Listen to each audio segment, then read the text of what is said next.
अब महाज जंग से दूर नहीं रह सकेगा। और आप जिसको लाइन ऑफ कंट्रोल समझ रहे हैं ना, अल्लाह की पनाह मांगे, लाइन ऑफ कंट्रोल आपके लाहौर, सियालकोट और कहीं ऐसा ना हो, अल्लाह ना करे कि मुजफ्फराबाद के आसपास लड़ी जा रही हो। मैं पहले दिन से इस बात पर कायल हूं, बहुत शिद्दत के साथ मैं इस बात का इजहार भी कर रहा हूं और बहुत ज्यादा लोगों को मैंने खफा भी किया है इस बात के ऊपर। मेरा मजाक भी उड़ाया गया है, तंज भी उड़ाया गया है, लेकिन हमेशा से एक बात मुस्तहकम तौर पर मैं कहूंगा और कहता रहा हूं कि आप हिंदू ज़ायनिस्ट के साथ निगोशिएट नहीं कर सकते। हमें बेवकूफ बनाया जाता रहा है, कभी अमन की आशा के नाम पर, कभी पीस निगोशिएशंस के नाम पर, कभी ट्रैक टू डिप्लोमेसी के नाम पर, कभी इस बात पर कि कश्मीर हमें ड्रैग कर रहा है, इसको परे कर दें और बाकी सारे मामलात आप हिंदुस्तान के साथ जारी रखें।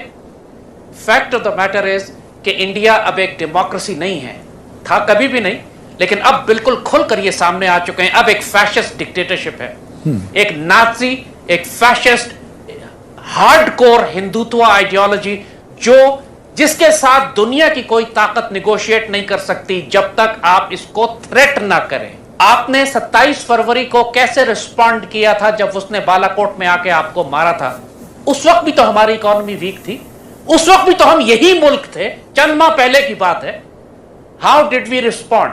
और जब आपने उनका जहाज मार के गिराया, उनका पायलट पकड़ लिया, पूरे इंडिया की बॉडी लैंग्वेज चेंज हो गई थी। They were begging, they were on the knees. वो पूरी दुनिया से कह रहे थे कि पाकिस्तान से कहो हमारा पायलट हमें वापस दे दे। एक पायलट हमारे पास था। आप यही ऑप्शन अप्लाई अभी भी कर सकते नहीं करा साहब। क्या मैं थोड़ी देर के लिए जो आपका दूसरा ऑप्शन है उसको थोड़ी देर के लिए साइड पर रखता हूं। मेरे जहन में एक सवाल ये उठता है, क्या हिंदुस्तान नहीं चाहता जंग हो? क्या हिंदुस्तान जंग की पोजीशन में नहीं है? अगर नहीं है तो क्यों डिप्लॉय कर रहा है 9 लाख फौज वो कश्मीर के अंदर?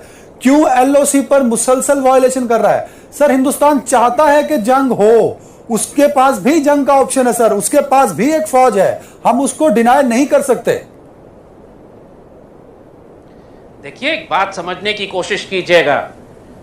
इंडिया उस वक्त आपसे जंग करेगा जब वो ये देखेगा कि आप सरेंडर कर रहे हैं, आप पीछे हटते जा रहे हैं, आप डिप्लोमेटिक, पॉलिटिकल और मिलिट्री स्पेस इंडिया को दे रहे हैं। जब आप स्टैंड ले जाएंगे, और ये हमारी तारीख है, 2002 की बात हम करते हैं, ज्यादा पीछे नहीं जाते, जब इसी तरह श्रीनगर में कार बम ब्लास्ट हुआ था, इंडिया ने हम पर इल्जाम लगाया, फौजें लाके हमारी सरहद पे खड़ी कर दी। जनरल मुशर्रफ का दौर था वो, हमने भी अपनी फौजें लाके सामने खड़ी कर दी। 11 लाख फौजें आमने सामने खड़ी रही एक दूसरे के। दोनों एटमी ताकतें उस वक्त भी थी, लेकिन इंडिया की जुर्रत नहीं हुई कि इंटरनेशनल बॉर्डर क्रॉस करे। जब उसने यह देखा कि पाकिस्तान आर्मी डिप्लॉयड पूरी तरह से तैयार है, हमने अपने न्यूक्लियर वेपन्स भी निकाल लिए, उसके बाद डीएस्केलेशन हुई 10 महीने के बाद। अपने दुश्मन की मेंटालिटी और माइंडसेट को समझिए। इस वक्त जो हमने अपनी पॉलिटिकल, डिप्लोमेटिक और मिलिट्री पोस्चर लिया है, डिफेंसिव, सरेंडरिंग, पैसिफिस्ट, इसके बाद वो अटैक करेगा आपके ऊपर। याद रख लीजिए मेरी बात। Sir we are not defensive sir. हमने फरवरी में उनको मार गिराया, हमने एलओसी पे उनके जवानों को टारगेट किया, हमने एलओसी पे एक हिंदुस्तान के एक्शन का रिस्पांस दिया, हमने सफारती तौर पे जो कुछ हिंदुस्तान ने किया हमने उसका रिएक्शन दिया, हम कहीं पीछे नहीं हटे। तो हर पॉइंट पे हम कश्मीर के साथ हैं, हम हिंदुस्तान के सामने हैं। इस मौके पर आकर फिर हम बात करते हैं कि हमारे पास ऑप्शंस क्या हैं, क्योंकि मोदी नहीं मान रहा सर। मोदी को आज भी मुस्लिम उम्मा अवार्ड दे रही है, मोदी को आज भी ट्रंप फोन करके उसे कर्फ्यू हटाने की बात नहीं कर रहा। He is in a strongest position sir. देखिए, आप मुझे यह बताइए कि पाकिस्तान और इंडिया की जब आपस में जंगें हुई हैं तो दुनिया का कौन सा मुल्क आया है पाकिस्तान की मदद करने के लिए? हमने हमेशा तन्हाई इंडिया को मार के ठोका है, चाहे वो कारगिल हो या 65 या 71 में हमें जो नुकसान हुआ, ये जो हम लड़े, लाइन ऑफ कंट्रोल पर जो कुछ हमने किया। इस वक्त एक सबसे इंपॉर्टेंट एलिमेंट जो आप मिस कर रहे हैं, जिस पर आपने गुफ्तगू शुरू की थी अपनी, कि 50 लाख कश्मीरी पिछले 21 दिन से कर्फ्यू में हैं, भूखे और प्यासे मारे जा रहे हैं। ये टाइम क्रिटिकल सिचुएशन है।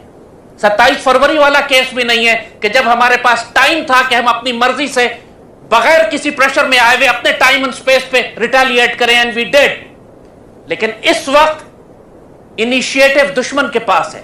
हमारे पाकिस्तानी हैं वो श्रीनगर में वैली में जो फंसे हुए हैं, वो मकबूजा कश्मीर के पाकिस्तानी हैं। लेकिन जब कहते हैं कि हम उनके साथ खड़े हैं, फिर उनकी रिस्पॉन्सिबिलिटी लेनी पड़ेगी आपको। अगर खुदा ना खास्ता जंग होती है तो दुनिया का झुकाव हिंदुस्तान के मौकिफ पर होगा या पाकिस्तान के मौकिफ पे होगा? दुनिया का झुकाव उसकी तरफ होगा जो जंग में जुर्रत और दिलेरी और कामयाबी दिखाएगा, जैसे 27 फरवरी के बाद आपने किया था। पूरी दुनिया का झुकाव आपकी तरफ था, इंडिया डिफेंसिव था। यह फैसला मैदान जंग की तलवार करेगी। अगर इंडिया ने अल्लाह ना करे पाकिस्तान के अंदर हो गया, फिर आलमी ताकतें आके उधर सीज फायर करवाएंगी कि पाकिस्तानी इलाके दुश्मन के पास ही रह जाएं, जिस तरह मकबूजा कश्मीर पर उसने कब्जा कर लिया है और दुनिया इसको फेट कंप्लाई के तौर पर कबूल कर चुकी है। यह फैसला तलवारें करेंगी। दुश्मन खुद जंग नहीं चाहता इंटरनेशनल बॉर्डर्स पे, वो खुद एक न्यूक्लियर वॉर नहीं चाहता, वो खुद एक चाहता है कंटेन जंग हो कश्मीर में। दुश्मन की जब यह स्ट्रेटजी है, उसका यह ब्लफ है, तो आप एक्सप्लॉइट क्यों नहीं करते इसको? और अगर न्यूक्लियर वॉर होगी तो क्या उसका नुकसान नहीं है? पूरी दुनिया की तिजारत इंडिया के साथ होती है। अभी सऊदी अरब ने $75 अरब की इन्वेस्टमेंट की है। हमारा तो कोई नुकसान ही नहीं होगा, हमारी तो मईशत वैसे ही तबाह है, हमें क्या फर्क पड़ जाएगा? नुकसान तो दुश्मन का होगा, उसको उसकी मईशत को और उसकी इकोनॉमी को आप थ्रेट करें। बिल्कुल सही सर। आखिरी कमेंट आपसे लेना चाहूंगा। आप कहते हैं कि हम सफारती तौर पे ये महाज नहीं लड़ सकते।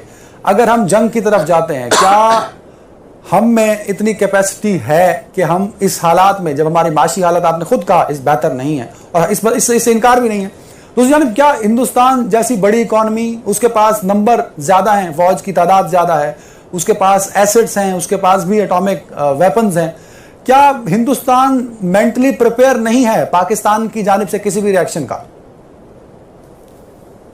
मैं फिर आपको फरवरी पे लेके जाऊंगा। क्या इंडियन एयरफोर्स हमारी एयरफोर्स से 3 गुना ज्यादा बड़ी नहीं है? हमने क्या हशर किया था उसका फरवरी में? खुद वो चीखे, पूरी एयर सुपीरियोरिटी हमारे पास थी। हमने अंदर जाके मारा उनको मकबूजा कश्मीर में, उस डिव हेडक्वार्टर को मारा जहां पे जनरल बिपिन रावत खुद बैठा हुआ था, उसके बाजू में हमने बम गिराए सिर्फ उसको सिग्नल देने के लिए। ये हमारी कैपेसिटी है। They may be a bigger army, but we are a fighting machine. We are the मुजाहिदीन ऑफ गज़वा हिंद। हमारी पाक फौज के, हमारे शेर और दलेरों का वो लाखों गुना ज्यादा भी हमसे हो जाए तो मुकाबला नहीं कर पाएंगे। गज़वात में सिर्फ फौज का काम नहीं है जंग लड़ना सर। जंग होती है तो सबको लड़ना होता है। अगर खुदा ना खास्ता जंग हुई तो क्या जायद हामिद खुद हथियार लेके फौज के शाना बशाना जंग लड़ेगा?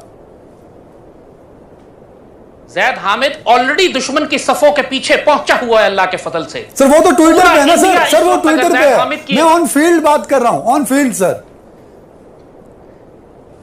पाकिस्तान का कोई शहरी अब महाज जंग से दूर नहीं रह सकेगा।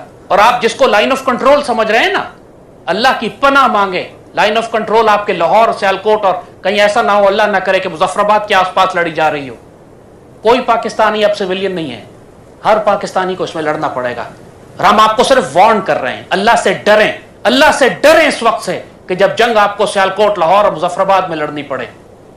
हम लोग जंग को जब तक अवॉइड करते रहेंगे, खौफ के मारे इस जंग को अवॉइड करेंगे, तो हमारे नसीब में जिल्लत भी होगी और जंग भी। जंग को आप अवॉइड नहीं कर सकते। दुश्मन तक ले जाएं, वरना वो आपके घरों तक लेकर आएगा। बिल्कुल सही। बहुत शुक्रिया ज़ाहिद हामिद साहब। इसी के साथ मैं इस वीडियो को एंड करता हूं। मुझे उम्मीद है वीडियो पसंद आया होगा। लाइक कीजिएगा, सब्सक्राइब कीजिएगा।